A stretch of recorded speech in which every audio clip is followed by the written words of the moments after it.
on n'arrive pas encore à faire une campagne de dépistage qui est bien organisée au Maroc. On a actuellement un dépistage individuel. Ça veut dire que quand une patiente voit son médecin généraliste ou bien son médecin gynécologue ou de notre spécialité, donc il va lui inscrire donc un FCV de façon individuelle. Donc, ce qui fait que le diagnostic se fait la plupart du temps à un stade tardif, donc ça aboutit à des catastrophes sur le plan humain. Donc, le cancer du col, comme vous le savez, est un problème de santé publique. C'est le deuxième cancer chez la femme. Et c'est en plus le premier cancer génital de la femme dans les pays en voie de développement. C'est un cancer qui est dépistable à un stade curable. Le test de dépistage donc, se base sur le frottis, qui est efficace, qui est acceptable et qui est peu coûteux. Pourquoi il faut faire le diagnostic à un stade précoce? Parce que le traitement des lésions précancéreuses est un traitement qui est facile et qui entraîne la guérison. Et le cancer du col est un cancer qui se prête à être dépisté. Pourquoi? Grâce à son histoire naturelle qui est longue. Parce que, comme vous le savez, c'est une maladie sexuellement transmissible qui est en rapport avec l'HPV.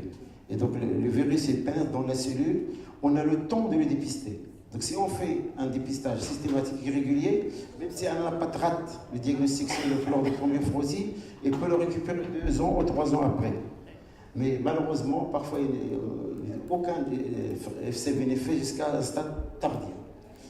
Donc je répète, donc, il est lié à l'infection HPV. Donc la seule façon d'améliorer le pronostic de ces cancers, c'est le FCV et la vaccination anti-HPV.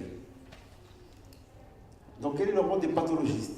D'abord, revenons sur la terminologie. Le FCV, c'est le frottis cervico-vaginal. En fait, c'est une fausse dénomination. Parce que dans le temps, on disait même un frottis au niveau du vagin. Actuellement, on ne fait que le col. Donc en principe, on devrait parler actuellement de frottis cervico-utérin. Mais on a gardé cette terminologie comme ça, FCV, FCV, FCV, à tel point que même les médecins, ils écrivent FCV comme ça, au renseignement clinique. FCV, FCV, FCV, c'est FCV. Mais quand on reçoit la fiche, on n'a pas, parfois le FCV est fait par une résidente, ou fait par la technicienne, ou parfois même ils sont faits dans le cabinet du médecin généraliste ou bien dans le cabinet gynécologue. Et donc quand on reçoit la fiche FCV, on n'a rien. Alors que c'est important. Voilà, justement, c'est important pour nous d'avoir l'âge. Voilà, s'il y a un traitement et la muqueuse cervicale change d'aspect en fonction du cycle menstruel. Donc c'est important pour nous d'avoir ces renseignements. Donc si aujourd'hui j'arrive à vous convaincre, et Dieu sait que, je dois dire une chose qui va un petit peu vous angoisser, c'est que la plupart des fiches qui sont remplies par les généralistes sont mieux remplies pour les FCV quand on reçoit des fiches du gynécologue.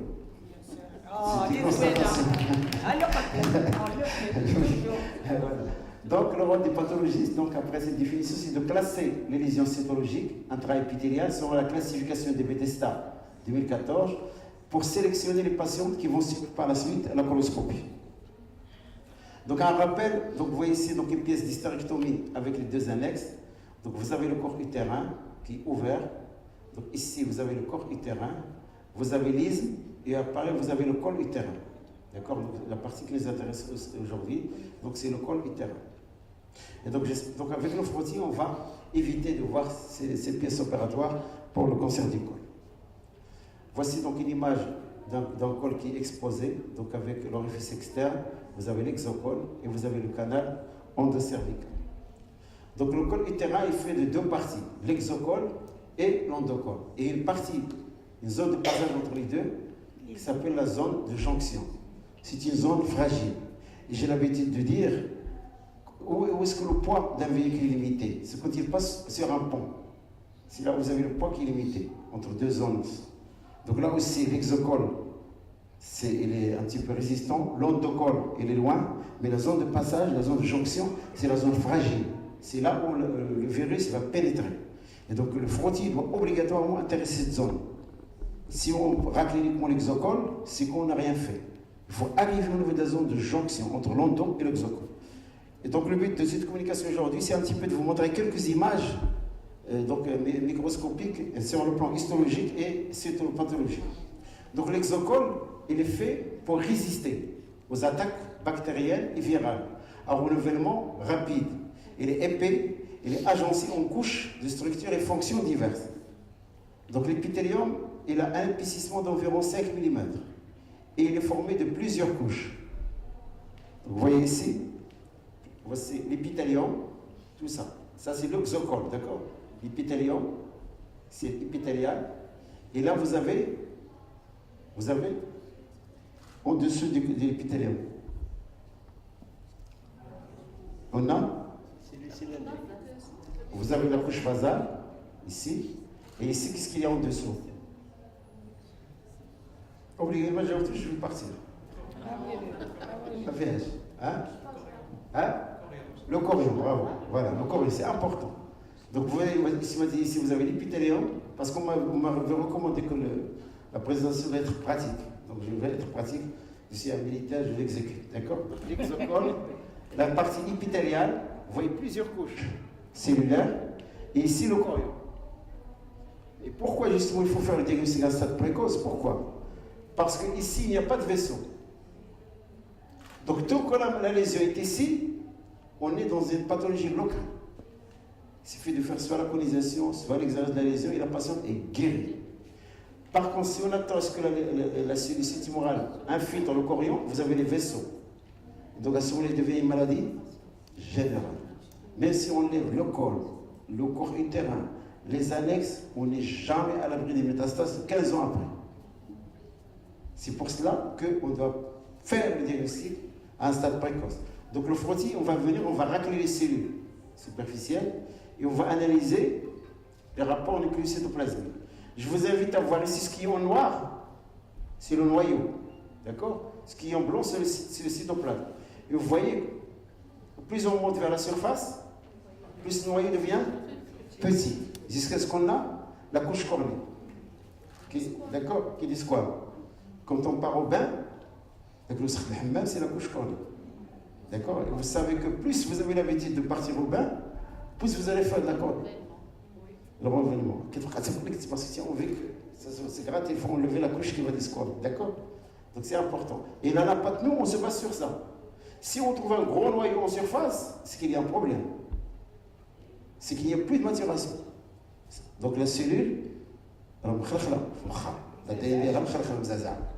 d'accord? Donc vous voyez ici, c'est beau. La nature, je dis tout le temps, c'est beau. Ici, c'est une vraie image. Regardez ici, les noyaux, ils sont hyperchromatiques parce qu'ils sont surchargés en ADN. Et plus on monte, plus ils deviennent un petit peu clairs et ils deviennent de petite taille jusqu'à ce qu'il n'y a plus de noyaux. Normalement, au niveau du col, il n'y a pas de couche cornée. C'est un revêtement malpigien qui ressemble à celui de la peau. C'est exactement la même chose. La seule différence, c'est qu'au niveau du col, on n'a pas la couche granuleuse et on n'a pas la couche cornée. Les cellules à la fin des squames sont couche granuleuse. Donc ça, c'est très important à comprendre. D'accord? Et si vous avez le corion, vous avez quelques systèmes inflammatoires. Les sentinelles, ils sont là, ils guettent. Dès qu'il y a un problème, ils vont sécréter des choses, ils vont appeler leurs voisins, ils vont remonter, ils vont même attaquer l'épithélium. Parfois, vous avez une ulcération parce qu'ils remontent pour attaquer la cellule qui est devenue malade, pour essayer de la tuer. Donc vous voyez ici, vous avez l'exocole. Regardez comment il est épais. Et vous voyez ici, c'est sombre et là c'est clair, il y a presque plus de... Là, c'est l'endocole. Vous avez un noyau qui est en position basale. Et vous avez un cytoplasme abondant qui est clair parce qu'il comporte l'endocole. Il comporte les cellules, comporte les substances qui vont lubrifier le canal endocervical, le mucus. C'est pour cela et qu'elle est un petit peu clarifiée. D'accord? Vous le voyez ici schématique. Donc ici, on a l'exocole, on a l'endocole, et vous avez la zone de transition ici, entre les deux, la zone fragile. C'est très important. D'accord? Si on comprend ça, on va comprendre le reste. Et les petits points que vous voyez ici, c'est des petits lymphocytes, et ici un vaisseau. Donc quand il y a un problème, il va se développer ici, au niveau de la zone de jonction. Au niveau de là où le virus va pénétrer, et il va perturber donc, le noyau, l'ADN de la cellule. La même chose, vous regardez ici, donc c'est juste une coupe. Là, vous avez un épithélium, on dit glandulaire, donc au niveau de l'endocole, il est glandulaire, parce qu'il y a des mucus. Alors qu'ici, il est malpigien, comme celui de la peau. Vous voyez plusieurs couches cellulaires qui restent attachées pour supporter les frictions et supporter le fait qu'il est vers le côté extérieur. Et d'ailleurs, quand vous avez le col qui descend en bas, vous avez le métaplasie malpighienne. Quand il y a un prolapsus, pourquoi? Parce qu'il va subir l'irritation et il va donc devenir malpighienne. Il coupe à un fort grossissement. Vous avez ici les noyaux. Je vous les noyaux, regarde, ils sont en position basale. On est dans l'ordre. La nature, c'est l'ordre. Et chaque noyau, quand il arrive à côté de son voisin, il s'arrête de se multiplier. Et ils sont bien stratifiés, comme une ligne. Parce qu'il y a le respect. La cellule normale, elle respecte sa voisine. Par contre, quand il y a le cancer, ils vont se bouleverser. L'une va manger l'autre. L'une va se mettre sur l'autre. Vous aurez des placards. D'accord? Donc regardez ici le pôle apical qui est cylindrique et qui est clair parce qu'il y a du mucus. Il a sa fonction normale. Là, c'est l'exocole avec plusieurs couches. Et là, c'est le corps. Ici, il est un peu inflammatoire. Il y a plus de lymphocytes que la normale. Et vous avez ici un vaisseau. Et donc là, la zone qui vous intéresse, la zone de jonction. Donc si vous faites un frottis, vous n'êtes pas arrivé au niveau de la zone de jonction, alors vous n'avez rien fait. Si vous raclez uniquement ici, alors le problème peut, le tumeur va se développer ici, il va remonter vers le haut, et le diagnostic sera tardif. C'est pour cela que nous, quand on voit le frottis, il est souhaitable, même obligatoire, de voir les cellules glandulaires en de cervical. À ce moment-là, on est sûr que vous avez vraiment arrivé à cette zone. D'accord? Le col utérin, donc l'endocole, donc j'en ai parlé au fur et à mesure, donc l'épithélium glandulaire, donc je ne reviens pas. Donc ici, un fort grossissement. Donc j'ai dit les noyaux en position basale. J'ai fait exprès de répéter. Vous avez la membrane basale, c'est un tissu conjonctif fibreux donc sur laquelle va s'accrocher cet épithélium ici. Il va s'accrocher sur la membrane basale et en bas vous avez le corion. Donc toujours la même chose, donc c'est des répétitions. Ici, un exemple, parce qu'un FCV, ou bien un frottis, c'est un examen cytologique. D'accord? Ce n'est pas un examen à la patte, il n'y a pas de tissu. C'est des cellules isolées. Et c'est plus compliqué d'examiner des cellules isolées que d'examiner un prélèvement histologique. D'accord? C'est plus compliqué. Actuellement, il y a des cytopathologistes. Ça veut dire des anapathes qui sont spécialisés dans la cytologie. Parce que c'est très difficile. Si vous voulez vraiment la finesse, si vous faites un diagnostic à un stade fin, pas au stade où ça devient évident. D'accord? Donc nous avons des cytopathologistes. Et il y a même parfois actuellement des machines qui arrivent à lire les frottis. Parce qu'ils ont des normes, ils connaissent le rapport entre le noyau et le cytoplasme. Et donc, ils vont laisser passer tous les frottis qui sont normaux. Chaque fois qu'il y a une irrégularité, ils vont l'isoler et l'anapathe va venir par la suite pour voir les lames lui-même et poser son diagnostic. Donc, regardez ici, ça c'est ici malpighienne. Regardez, ils sont polygonales avec un noyau au milieu, piclantique, on dit un noyau piclantique. Là, c'est ici glandulaire. Vous voyez ici, là c'est ici glandulaire. Ici, il a coupé les tangentielles. Il est perpendiculaire. Tangentielle, en fait, vous avez le noyau en bas, et vous avez le cytoplasme abondant. Et quand vous avez une coupe tangentielle dans l'épithélium glandulaire, vous avez un aspect en nid d'abeille. Regarde, regarde. Ils sont espacés, ils se respectent les uns les autres. Là, on est tranquille. D'accord? C'est des petits signes. Voici exocole aussi. Là, quand c'est bleu, c'est une cellule qui a une imprégnation progestative. Quand c'est rouge, imprégnation oestrogénique. Et ça qui nous permet d'avoir le rapport, l'index ostroprogestatif. On calcule le nombre de cellules orangeophiles par rapport aux autres. Et on vous donne l'index. D'accord? Là, c'est des cellules. Des cellules endocervicales. D'accord? Normal. Regardez la membrane cytoplasmique. Et l'aspect au nid d'abeille. Qui dépistait le frottis, donc les indications. Donc normalement, on doit faire le frottis pour des patients entre 25 et 65 ans. Il a l'habitude de dire après au moins un rapport sexuel, parce que comme le cancer est considéré comme un sexuel potentiel. À quel rythme? Au début, il faut faire 2 frottis à 1 an d'intervalle. Quand ils sont normaux, on peut le refaire tous les 2 ou 3 ans, quand il est normal, d'accord?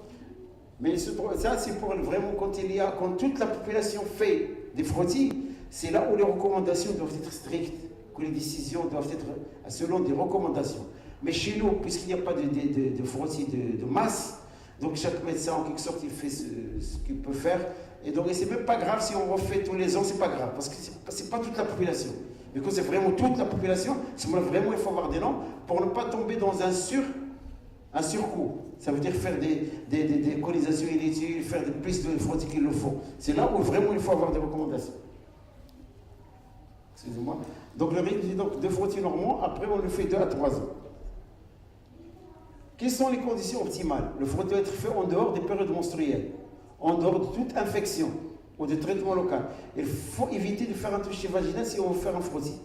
Et le col, comme je l'ai dit, pour qu'il soit optimal, doit être correctement exposé. Il doit concerner la totalité de l'orifice cervical externe et de l'endocol. Et là aussi, quand vous faites le col, il faut mettre un mot. L'examen, est-ce qu'il est normal ou pas? Un col rouge, comme ça, la nappate, quand il va regarder le frottis, il va comparer ce que vous lui dites. Si vous lui dites qu'il y a des cellules suspectes, il va essayer de multiplier les spots qu'il va faire. Il va vous téléphoner, il va voir est-ce qu'il y a une infection, est-ce qu'il y a une inflammation, il va chercher. Mais si vous lui dites col normal et le frottis normal, il va passer rapidement. C'est important, même l'examen. Il y a le renseignement clinique et l'examen que vous avez fait, il faut le dire aussi. Examen clinique, col normal. Parce que si vous avez un col qui est suspect cliniquement, même si le frottis est normal, il ne faut pas s'arrêter. On nous a dit qu'il ne faut pas dire un col normal, mais propre, dans le temps. Non, parce qu'on ne sait pas s'il est normal ou non. Là, mais on dit normal par rapport au moyen qu'on a utilisé. C'est un col propre. À l'observation, vous avez vu, pour votre œil, vous dites normal sur le plan œil. Et moi, en tout cas, la patte, je veux dire normal sur le plan morphologique, cytologique. Mais même si je vois un noyau normal, morphologiquement, mais l'ADN, je n'ai pas fait de PCR, peut-être que la lésion commence déjà. Donc, comme disent l'adage religieux, d'accord? C'est pour ça que de temps en temps on a des cancers invasifs. Il vient de le dire au stade, cancer invasif avec un frottis qui a été fait et qui est normal.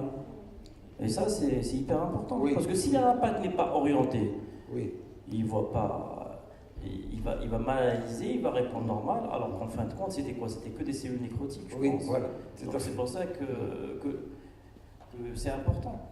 C'est très important. Là, c'est très important. Et la clinique, il reste le maître. Ça veut dire, vous êtes le maître.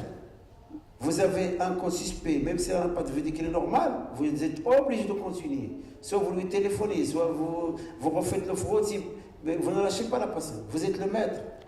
Le frottis, même quand il racle, peut-être qu'il y a une lésion qui n'a pas raclé. Peut-être qu'il n'a pas été bien, la sédimentation n'a pas été bien faite. D'accord? Mais le médecin, il reste le maître. Comme disait mon maître, le professeur Abdallah Rahman, il nous les a la patte, quand on a tarf من المريض. انت عندك المريض كامل بقوة العقلية وبدنية وكل شيء. D'accord? Donc c'est important. Donc c'est vous le maître. C'est vous le maître. Vous pouvez le confier, par exemple, au général, vous le confier à un gynécologue, parce que peut-être lui va faire un examen plus poussé. Et peut donner parfois un médicament, un traitement, pour voir comment la lésion va évoluer, etc. etc. Donc, concernant donc, les moyens pour le faire, donc, vous avez le spéculum, je pense que vous le savez tous. Donc, il y a plusieurs types, et plusieurs en fonction de la taille, etc. Et vous avez le matériel pour faire le frottis. Et vous sachez d'emblée qu'il y a 2 types de frottis. Ça, je pense que vous le savez.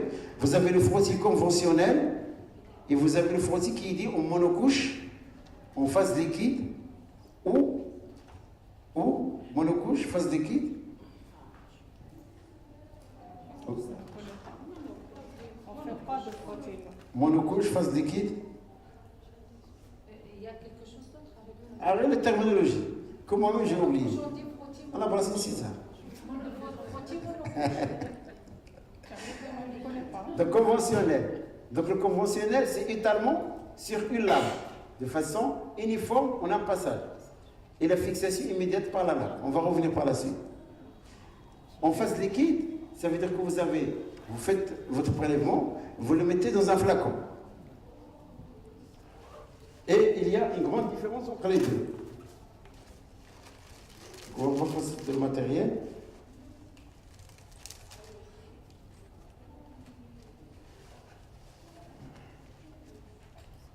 Donc le conventionnel, c'est vous qui faites l'étalement. Donc ça veut dire que vous raclez et vous étalez sur la lame. Et donc il faut faire un bon étalement. Parce que l'étalement, il doit être une couche unique et d'un seul trait. Si vous le faites bien, la nappate peut le lire correctement.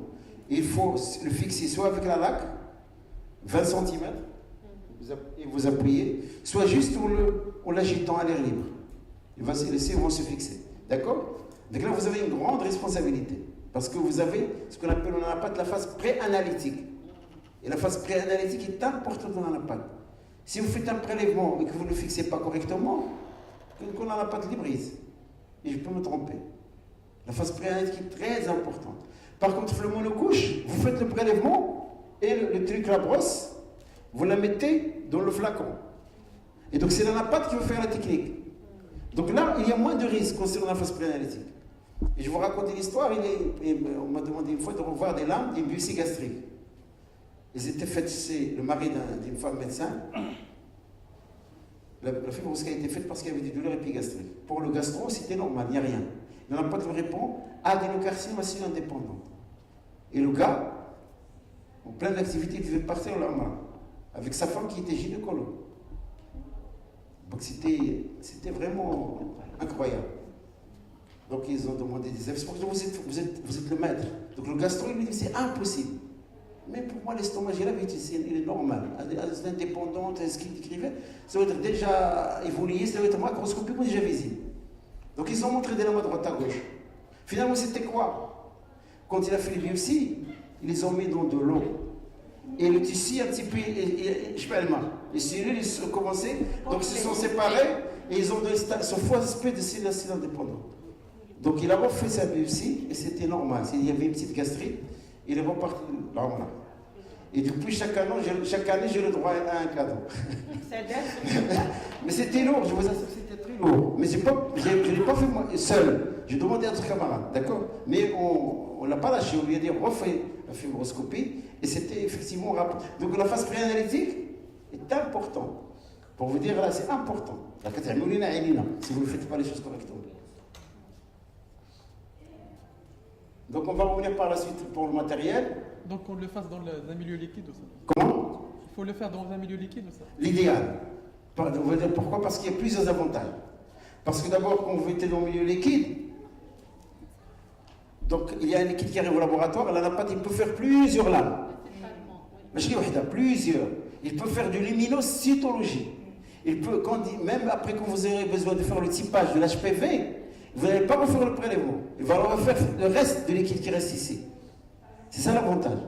Mais le problème, c'est que c'est un peu plus cher, juste le prix du flacon. Et il y a un autre problème pour les anapates, parce que parfois les gynécos, les médecins, ils nous disent donnez-nous les flacons.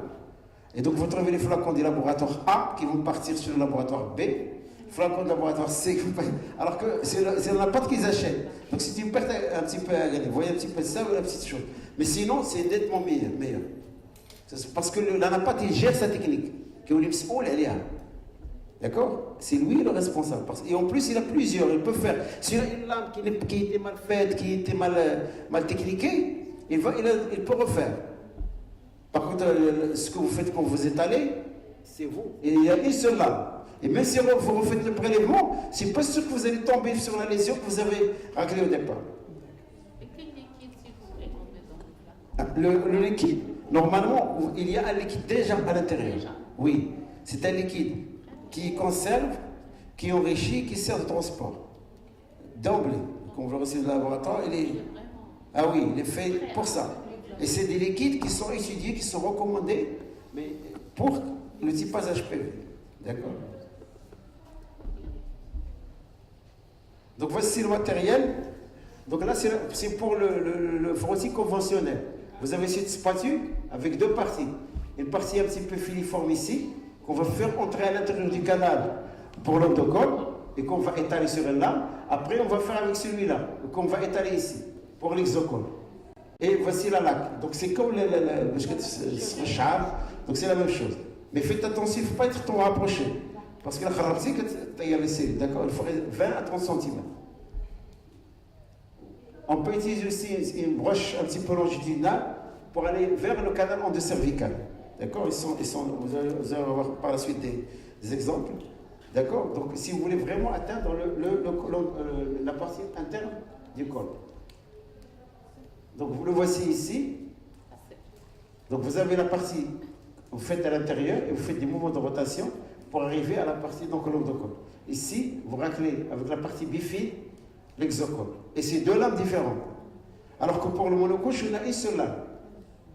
Parce qu'après, on va voir par la suite. Donc au milieu liquide, voilà. Donc vous avez cette brosse qui est partie, un petit peu qui est comme un doigt, qui va rentrer, et c'est avec, on fait des rotations comme ça, et en même temps on va prendre et l'endocole et l'exocole. Et après on va la casser, comme ça, on va la mettre dans le flacon. D'accord? Donc il n'y aura plus de manipulation, il y aura toute la brosse. Normalement, on la détache. Oui, on la détache comme ça, elle est là. Voilà, elle se détache et on va la mettre à l'intérieur du flacon. Pas avec les mains, normalement. Et oui, je sais. Et oui, non, il faut mettre les gants, ça c'est le. D'accord? Donc vous voyez ici, donc, on va prendre et l'endocole et l'exocole et vous allez la mettre dans le flacon. Et donc comme ça, votre responsabilité par rapport à la technique, elle est moindre.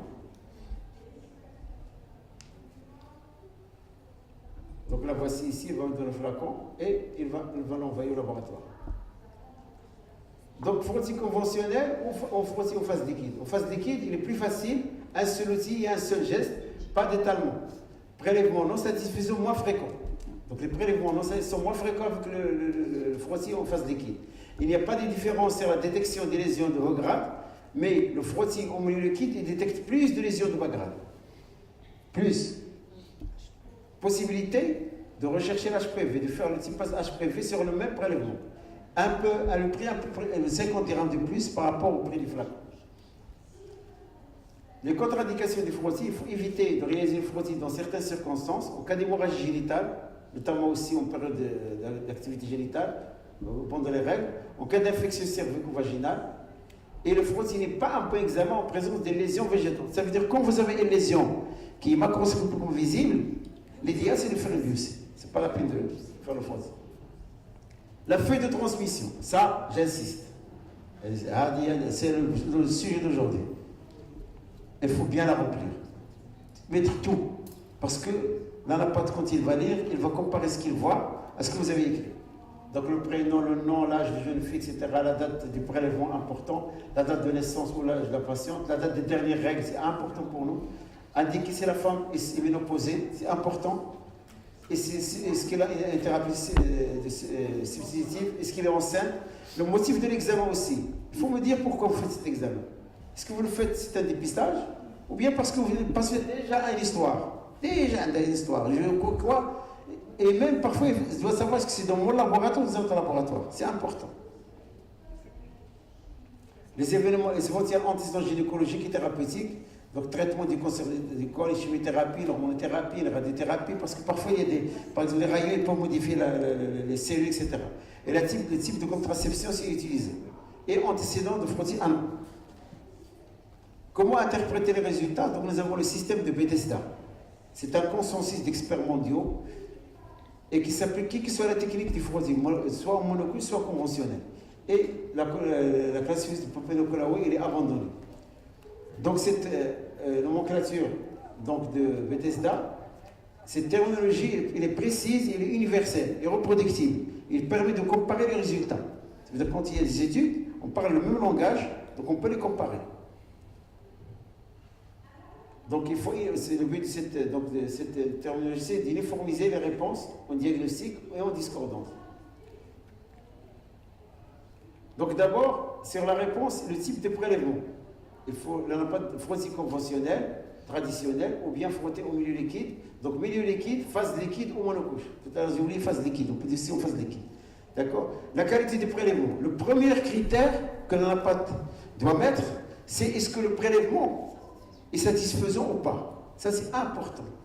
Moi-même, pour l'anapathe, je l'écris tout le temps, même quand je reçois des biopsies du sein, biopsie gastrique, la première réponse, biopsie d'excellente qualité d'interprétation significative. Ou non. Parce que d'abord, j'interprète le prélèvement que j'ai, est-ce qu'il est valable? Je trouve qu'est-ce qu'on a vu sur le prélèvement. S'il est mal fixé, je dois prélèvement d'interprétation limitée du fait qu'il est polycellulaire. Parfois, ils font des cytoponxies pour de la thyroïde et qui te donne 2-3 cellules. Mais si tu ne trouves pas des cellules anormales, l'interprétation il est limitée. Donc je dois le dire au médecin. Prélèvement d'interprétation limitée du fait de son caractère post-cellulaire, je mets, il n'y a pas de solution morale. Mais si j'ai dit absence de solution morale, il va dire, donc c'est bon, il n'y a rien, on passe, on laisse la patiente tranquille. D'accord? Donc non satisfaisant, parce qu'il est cassé, le prélèvement a été cassé, ou bien il est non étiqueté, donc il y a un risque de doute, etc. Parce qu'il est post-cellulaire, parce qu'il y a beaucoup d'hémorragie, ou bien il est trop inflammatoire. Quand il y a beaucoup d'inflammation, on doit lui dire. Et comme ça, vous allez traiter votre patiente et après, il revient pour refaire le frottis. Donc, quelles sont les lésions qu'on peut trouver? Donc, on doit dire si elle est négative pour une lésion intraépithéliale, ou bien est-ce qu'il y a des anomalies épithéliales malpighiennes qu'il faut classer en bas grade, là-haut, ou bien en haut grade, ou bien est-ce qu'il y a des lésions douteuses? Donc, de moi, les trois grands types. Et ces lésions, est-ce qu'ils intéressent des cellules malpighiennes ou bien des cellules glandulaires? Parce que parfois, vous avez une tumeur au niveau de l'endomètre qui va desquamer et qu'on va retrouver sur le frottis. Et donc, quand c'est glandulaire, et parfois pour les alpes, c'est plus compliqué. Interpréter les lésions glandulaires, c'est plus compliqué que les lésions malpighiennes. C'est plus compliqué. Et parfois, il ne pourra pas savoir est-ce que c'est endocervical ou bien endométrial. À ce moment-là, il doit parfois associer un curetage de l'endomètre par la suite. Donc les atypies cellulaires, donc on a soit des atypies cellulaires de signification indéterminée, ça veut dire qu'on n'arrive pas, on dit que c'est des anomalies nucléaires, mais indéterminées, on ne sait pas est-ce qu'ils sont dystrophiques, est-ce qu'ils sont en rapport avec l'inflammation, ou bien est-ce qu'ils sont néoplasiques. Donc il va vous écrire ce terme barbare d'Ascache. Ou bien, il y a des atypies cellulaires évidentes qui ne permettent pas d'exclure une lésion de haut grade. Ou bien, pratiquement, il est sûr, il y a une lésion intraépithéliale de bas grade, ou bien de haut grade. D'accord? Et le cholestérol, ils sont considérés comme étant des lésions intraépithéliales de bas grade. Donc, signe d'une infection par l'HPV. Dans les cellules glandulaires, c'est la même chose. Les atypies des cellules glandulaires, soit endocervicales, soit endométriales, il arrive à le dire, soit il va vous dire non, ça veut dire qu'il ne sait pas. Ces atypies glandulaires, il ne sait pas est-ce qu'ils sont endocervicales ou endométriales. On peut avoir des atypies glandulaires en faveur des néoplasies, et pour vous dire c'est un adénocarcinome endocervical, et c'est quand c'est vraiment malin. Qu'est-ce qu'on peut trouver des choses qu'on peut trouver qu'on peut accepter? C'est la métaplasie malpighienne. On peut la trouver, quand il n'y a pas d'atypie, c'est une lésion qui est banale, surtout avec l'âge. On peut trouver des lésions de dystrophie, des lésions d'inflammation, d'atrophie ou dystrophie, et l'absence des cellules endocervicales aussi est un fait important qui doit être marqué sur le compte rendu. Donc si on applique toutes ces prérogatives, la sensibilité frottis est de 60%. Et il a affirmé son efficacité en termes de diminution de la morbidité du cancer du col dans les pays où le dépistage est organisé. Elle reste efficace car la longue période d'évolution des lésions précancéreuses. Plusieurs opportunités de diagnostic au départ, parce que c'est un cancer qui est lent. Donc il a le premier FCV, on peut le retrouver après. Donc il a une histoire longue. Il nous donne le temps. C'est pour ça que le dépistage est bien adapté pour le cancer du col. Le frottis est un examen de dépistage des anomalies cervicales. Mais attention, il peut être normal en cas de cancer du col. Il peut y avoir un cancer du col, si tu racles à côté, le frottis va être normal. Et ne pas être rassuré par un frottis normal si le col est suspect. Si vous avez des anomalies cliniques, il faut rester clinicien. D'accord? Et adresser à ce moment-là directement pour la colposcopie, faire des listes. Diriger. Donc je vais vous montrer quelques images, je vais passer rapidement. Donc là, c'est une ascache, ça veut dire que vous avez des noyaux, regarde ce noyau, regarde celui-là, il est un peu augmenté de taille, mais la chromatine reste fine. La chromatine reste fine, avec deux nucléoles, bien jolis. Donc là, c'est une lésion, c'est des atypies cellulaires de signification indéterminée. Alors, S'il vous plaît. oui. La plupart des frottis, on voit ça, l'hypertrophie chromatinienne. Et là, ils disent pas. Là, il doit conclure. Donc, je ne vais pas critiquer. Non, bien sûr, parlons. Mais là, il n'y a rien. Ils disent ni haut grade, ni bas grade, ni rien du tout. Est-ce que rien que pour nous, une fois on voit ça, on devrait faire la colposcopie, demander la colposcopie? Il faut C'est-à-dire l'hypertrophie chromatinienne, ils disent pas d'atypie, ils parlent pas d'atypie, ils parlent de rien. Là, à ce moment-là, il faut poser la question au pathologiste. Il doit conclure. Oui. La terminologie, pourquoi la terminologie de Bethesda? C'est pour éviter la confusion. C'est pour éviter la confusion. On va vous dire, voilà, c'est là se cache. J'ai des atypies de circulation indéterminée. Et vous avez un arbre de décision que les gynécologues connaissent. D'accord, il doit la classer. D'accord, il doit la classer, il doit décrire. Donc là, normalement, on devrait Oui. Oui, c'est ça, voilà. D'accord, et en médecine, il n'y a pas mieux que de travailler en réseau. Avec tel. Le malade, s'il pense que vous faites du dirigisme, il le pense. Il brasse. Moi, j'ai confiance dans ce tanapathe, dans ce radiologue, dans ce gynécologue, dans ce cardiologue. Il est compétent, mais c'est à billah. D'accord? Parce que c'est important. Vous avez le cours qui passe, vous avez l'habitude de travailler ensemble. Par contre, si tu appelles un appareil, tu lui poses la question, il te dit, pourquoi tu vas travailler avec lui? Non, mais si lui dit, ah c'est bien, merci beaucoup, je veux revoir mes lames, et je vous rappeler, il regarde ses lames, c'est quelqu'un qui veut travailler. Et moi aussi, moi des médecins, je n'aime pas travailler avec eux. Parce qu'ils vont me piéger. Et puis aussi, tu ne dis rien. Tu l'appelles, ne répond pas. Je préfère avoir 10 correspondants corrects que d'en avoir 1000 et s'ouvrir le soir. D'accord? C'est comme ça. Et avec le temps, on arrive à sélectionner. À avoir un bon débit correct et bon. Donc là aussi, c'est des lésions d'Ascash.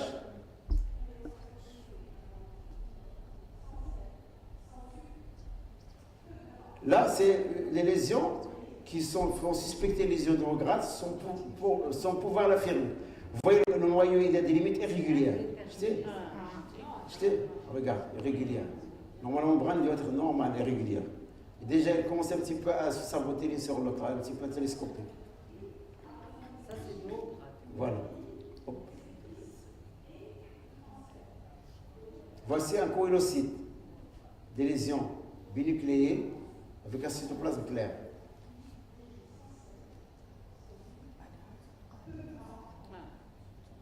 Lésion de haut grade. Regarde ce noyau. Par rapport à celui-là, il est hyper chromatique, il est plein. Parce que quand il y a de l'ADN, il prend de la coloration. D'accord? Regarde ici, crowning, il se chevauche. Ça n'a rien à voir avec le nid d'abeille, qui était beau à voir, bien tracé. Avec la nature, il y a l'ordre, il y a des choses. Il se multiplie aussi quand il arrive là, comme un militaire. Il se regarde avant, il respecte ses devoirs. Les conséquences, non. Non, je dis ça. Voilà. Regardez, regarde ce noyau. Regarde ce noyau, regarde ce noyau, comment il est comme un regarde, une boule. Regarde ce les fusiformes, il est rond. Ça, c'est un désordre. Donc ça, les yeux de haut grade, il faut passer à la colposcopie, on va poser la question à nos camarades. D'accord? Regarde ce noyau, comment il est un petit peu réuniforme. Allongé, réuniforme, avec des boules. Regarde celui-là. Je sais, c'est des lésions faciles. Regarde la suite normale. Dis-moi la suite normale. Ici, c'est normal. Regarde le noyau, il est pycnotique. Pycnotique. La suite superficielle. Et plus les lésions intéressent les suies superficielles, plus c'est bas grade. Plus ça descend vers la profondeur, plus c'est de haut grade. 10 minutes, d'accord, je vais finir. D'accord? Hop là. Regardez ici l'hyperchromasie. Donc, conduite à tenir devant un frottis anormal, donc on va passer rapidement. Donc, quand vous avez des lésions d'Ascash, atypie, on va faire le typage HPV. Si il est négatif, on peut refaire le frottis dans 2 ou 3 ans. Si le typage est positif, la colposcopie, avec biopsie et anomalie. Là, je vais passer rapidement, peut-être que notre camarade de gynéco par ici va vous donner des recommandations. Quand il y a des lésions de bas grade, on passe à la colposcopie avec biopsie.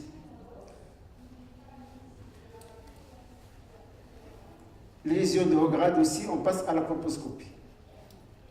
Et la même chose pour les lésions glandulaires. Chez une femme enceinte, si on a des lésions d'Ascash, ça veut dire atypie, des déterminées, ou des lésions de bas grade, mais on est sûr, on peut attendre l'accouchement.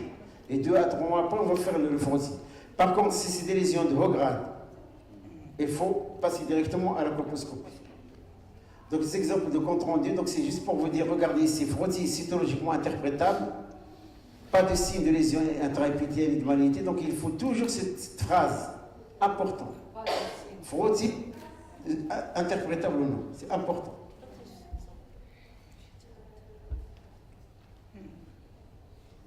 Donc, en conclusion, divers ajustements se feront dans les années à venir entre stratégie politique et technique, accès éco des différentes techniques, résultats des expérimentations confrontées aux données démographiques, économiques et de santé publique de notre pays. Une bonne connaissance des lésions cytologiques et histologiques du col utérin restera un pilier pour le traitement et le suivi. Le frottis, la seule façon de dépister le cancer du col de l'utérus.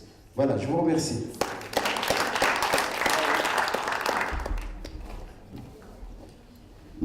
Vous avez des questions? Juste, à part sur le HPV, il y a d'autres infections préconcernées. Tout ce qui est infection, je crois, chronique. Non, oui, en principe, tout. Vous avez surtout parlé, docteur, de l'HPV. Parce que l'HPV, c'est celui qui est actuellement connu mondialement. Même dans l'HPV, pourquoi on fait le typage? Parce qu'il y a certains types de génotypes qui sont plus oncogènes. Le 16, le 18, etc. Mais par contre, toute inflammation chronique, toute inflammation... Et là, je dis la peau avec la névrodermie, vous allez faire un carcinome épidermoïde. C'est connu. Toutes les infections, les malades qui ont des fistules, ils finissent par faire des carcinomes épidermoïdes. D'accord? Chaque fois qu'il y a... Parce que pourquoi? Parce qu'il y a l'inflammation. Il chagrine un petit peu l'immunitaire. À un certain moment, ces épithèles qui perdent le contrôle, il va dévier vers l'oncogénèse. D'accord? Mais ce qui est connu spécifique du col, c'est l'HPV. C'est lui qui est connu actuellement. D'accord? C'est pour cela que la vaccination est actuellement de plus en plus utilisée. Et tout ce qui est ectropure et tout ça, c'est... Comme je l'ai dit, tout ce qui est inflammation chronique, ça peut entraîner un cancer. Mais quand on parle de démographie, d'épidémiologie, on va attaquer l'étiologie, la principale étiologie sur laquelle on peut agir, c'est l'HPV. Mais bien sûr, d'ailleurs le cancer du col l'a diminué, maintenant il est dépassé par le cancer du sein. Pourquoi? Parce qu'il y a une diminution des infections génitales, il y a beaucoup de soins. S'il vous plaît, intérêt de vaccination chez les adolescents garçons. Comment? Est-ce qu'il y a intérêt de vaccination les adolescents garçons? Garçons? Garçons. Je ne sais pas. Ça, je ne peux pas répondre. Avant le premier rapport sexuel. Mais il parle des garçons. Il n'infecte pas la femme. Oui, je sais, j'ai compris. C'est voilà. Oui, je suis d'accord, mais je ne sais pas. Normalement, il faut un mouvement. MeToo. Il faut demander la section MeToo, comme ça, pour obliger les garçons à se faire vacciner. Allez. Moi, je vois le sujet, c'est un sujet extraordinaire, mais je le vois sous un autre angle. Côté scientifique, il n'y a rien à dire. Mais moi, je relis cette conclusion et nous interpelle en tant que généraliste, quelle que soit notre connaissance du dépistage du cancer du col. Mais quel est notre rôle? Est-ce que nous avons des statistiques? Comment pouvons-nous réduire justement cette incidence, si vous voulez, du cancer du col? Comment? Oui, parce qu'il faudrait d'abord qu'on ait des chiffres à l'échelle nationale et essayer de recommander des actions pour traiter ça, en particulier dans le cadre du partenariat public-privé où nous ne sommes pas intégrés, si vous voulez. Donc c'est des actions de masse, si vous voulez. Il y a parfois des études de dépistage du cancer du col qui se font, où on peut se frotter aux universitaires, aux épidémiologistes un peu pour apprendre, pour savoir, et on n'est pas impliqué. Alors là, j'interpelle aussi toutes les associations, toutes les grandes structures qui pourraient, si vous voulez, diriger les médecins vers ces campagnes-là. Donc les statistiques, si vous voulez, et qu'est-ce qu'on pourrait faire ensemble, et pas à l'échelle d'un individu seulement qui a fait son DU et qui ne s'intéresse pas aux les autres. Oui. Voilà, c'est un peu ce qui m'intéresse. Là, je comprends. Par rapport aux statistiques, même au Maroc, actuellement, il est démontré que c'est le deuxième cancer chez la femme. Après le cancer du sein. Au départ, il était le premier, mais avec le développement de la population, c'est le deuxième cancer. Par rapport à ce que peuvent faire les généralistes, parce que, comme je l'ai dit au départ, Parce que pour avoir une campagne de dépistage nationale, il faut l'accord des politiciens, parce qu'il faut des budgets. Ça doit se faire dans les dispensaires, il faut un programme. Donc, ce qu'on peut faire, nous, vous, les généralistes, c'est que le frottis fait partie de l'examen de la patiente. Ça veut dire que ça doit, parce que finalement, le médecin généraliste, entre guillemets, moi, même ce terme, je ne l'aime pas. Il faut changer le médecin de famille, il faut changer, il faut trouver une autre appellation. Il faut que le frottis fasse partie de l'examen clinique. Que vous voyez un cardiologue, que vous voyez mais surtout le gynéco et le médecin de famille. Allez-y. Comment mesurer l'impact de notre action, surtout les médecins généralistes privés? On en fait les frottis vaginaux. C'est vrai que la technique, il faut qu'elle soit correcte. Mais après, si on, comme vous dites, si on introduit, il faut, comme vous dites, l'introduire dans l'examen clinique. Oui. C'est une façon de faire un dépistage de masse. Mais jamais vous allez faire un dépistage de masse. C'est un individu, c'est votre parce qu'il va venir vous voir. Alors que l'autre, il va recevoir une lettre de la commune. Madame, vous êtes âgée 2, vous avez un rendez-vous. Et là, c'est. Un généraliste privé se met à inclure le frottis cervico-vaginal dans l'examen clinique et chez toutes les patientes, si vous voulez, ce n'est pas le dépistage comme vous le décrivez, mais c'est quand même une action. Alors, comment mesurer l'impact de cette action? Oui, je sais, je comprends, oui, je suis d'accord. Ça ne peut être qu'une action partielle. D'accord? Ça ne peut jamais remplacer une action qui est organisée par l'État. Mais il vaut mieux un peu que rien. En tant que médecin, je fais mon devoir. Je reçois une patiente, il vient pour quelle que soit la pathologie. Je soigne sa pathologie, je lui conseille. Madame, vous avez tel âge. Comme vous le savez, il serait souhaitable de faire un frottis. C'est ce qu'on peut faire à l'échelle individuelle. Maintenant, c'est pour, si vous voulez, des actions à un niveau plus élevé, c'est l'association des médecins, par exemple, il faut faire un congrès dédié à ça et inviter les politiciens, parce que les gens, c'est de l'argent. Oui, mais je voudrais compléter ce que vous venez de dire. Votre micro, je vais vous le rendre tout de suite. C'est qu'il y a un réseau généraliste d'alerte et de recueil de données sanitaires qui est fait avec la faculté de médecine et de pharmacie de Fès et qui est destiné à recueillir les informations à partir du travail des individus. Donc on le montre et on dit voilà ce que vous faites, voilà les résultats obtenus. Et déjà, avec 4000 médecins généralistes, si on fait ça pour toutes les femmes, ça nous fait 40 000 femmes, etc. Et donc je pense que là, il faut que les médecins généralistes privés s'impliquent dans le regard en tant que volontaires pour déclarer ce qu'ils voient concernant le frottis ou autre pathologie, le diabète, la tension. Et c'est comme ça qu'on pourrait avoir une médecine de haut grade. Vous parlez de grade, et là aussi on aurait une médecine de haut grade. Voilà, merci. Pardon, une dernière question. Vous avez tout à fait raison. Pardon, une dernière question. Ici. Quelle est la signification d'un frottis dont la conclusion est une métaplasie malpighienne en voie de différenciation?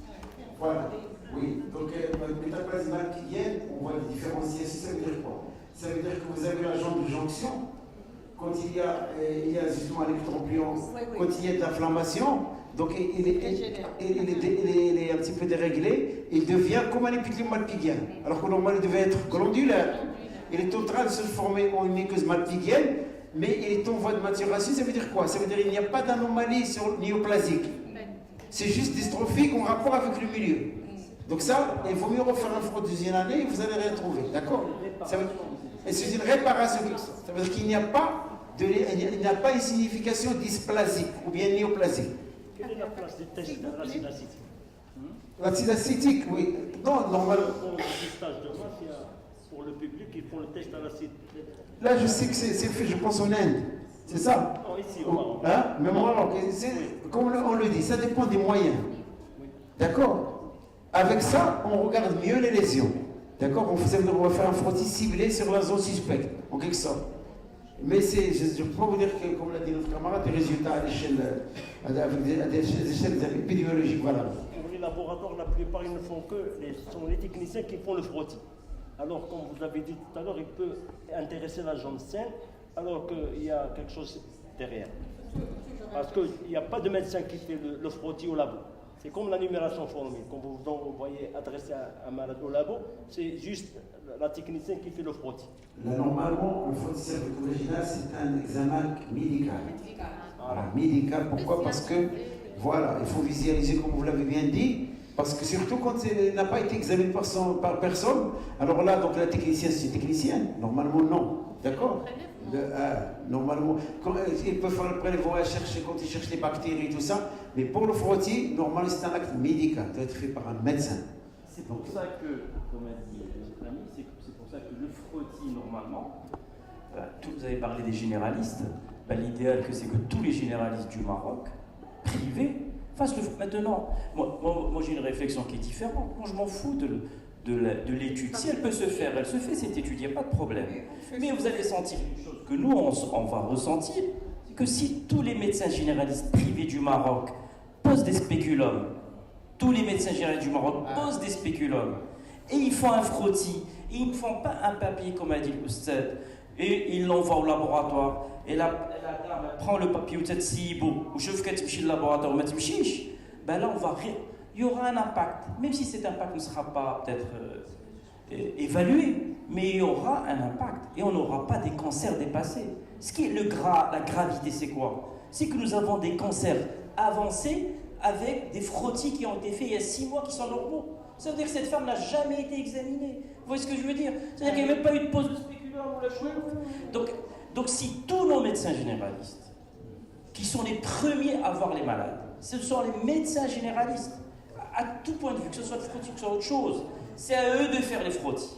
Vous devez apprendre à poser un spéculum. Moi c'est ça, moi je veux que le généraliste, que tous les généralistes posent des spéculums, et non pas je viens, la patiente elle vient, on a mis la échographie. Non, il y a une clinique, je pose mon spéculum, je vois mon col, et si le col est affecté, ben je sais l'affecter, je ne sais pas, j'adresse. Ou sinon, si je sais l'affecter, si je sais la traiter, je la traite, mais je fais mon frottis, comme a bien expliqué notre ami. Et ça, c'est ça la chose la plus importante. C'est tout. Parce que nous participons tous, nous voulons que notre citoyenne marocaine, qu'elle soit améliorée dans sa santé. Mais vous savez, il y a aussi le côté culturel, c'est-à-dire qu'il y a des femmes qui ne veulent pas se faire examiner. Non. Excusez-moi, quand il y a eu la campagne médiatique pour le dépistage du cancer du sein, on a vu des femmes qui venaient pour se faire dépister. Très bien. Si on fait la même chose à partir de nos études, on aura plus de femmes qui acceptent. Mais il faut le montrer, le médiatiser. Faisons. Ça, c'est en tant que généraliste, est-ce qu'ils vont le faire? c'est pas tous les généralistes qui posent des spéculums aux patients. Oui, ça il faut le dire. C'est pas tous les moi je veux que tous les généralistes fassent des frottis dans leur cabinet. Ce qu'il faut les éduquer à travers leur. Bien sûr. Et faire de la formation. Je suis d'accord avec vous, bien sûr. S'il vous plaît, bien sûr. S'il vous plaît, une question, s'il vous plaît. Merci pour votre exposé, il est vraiment très important pour nous généralistes. S'il vous plaît, la plupart revient avec un résultat inflammatoire. Frottis absence de cellules néoplasiques. Quelle sera notre conduite et quand demander la conisation, que vous avez parlé de la conisation. Non, la conisation, quand est-ce qu'on demande une conisation, sur quel résultat? On va demander les gynécologues. Là, juste. خلينا colposcopie inflammatoire, absence de cellules néoplasiques. Oui. والأستاذ يجاوبني على إمتى كيديروا la conisation. Bon, inflammatoire, vous savez que, en fait, je peux vous assurer que nous avons remarqué, je vous assure que sur les 10-15 ans, j'ai remarqué qu'il y a un changement. Dans le temps, les frottis inflammatoires. Il y avait toujours des sports, il y avait toujours incroyable. Mais je vous assure qu'il y a je sens une nette amélioration. Parce que la femme marocaine s'est améliorée. Le niveau de vie. Je vous assure, ça c'est pas une statistique, mais c'est individuel. Donc il vaut ce qu'il vaut, d'accord? Mais maintenant, frottis inflammatoire, si vraiment la patiente a des pertes, il faut faire un examen bactériologique, il faut la traiter, d'accord? Le frottis peut être inflammatoire si la femme est ménopausée. C'est physiologique. On parle des cervicites atrophiques de ménopause. Là, vous ne faites rien. D'accord? Il faut leur donner des oestrogènes. Pas voir l'autre. Cancérigène. Jamais de la vie. Mais non, plaisantez. Une femme ménopausée, bah oui, c'est une première des choses. Cette discussion, on ne peut pas arrêter. C'est lui mettre des oestrogènes par voie locale. Il y a une question. Non.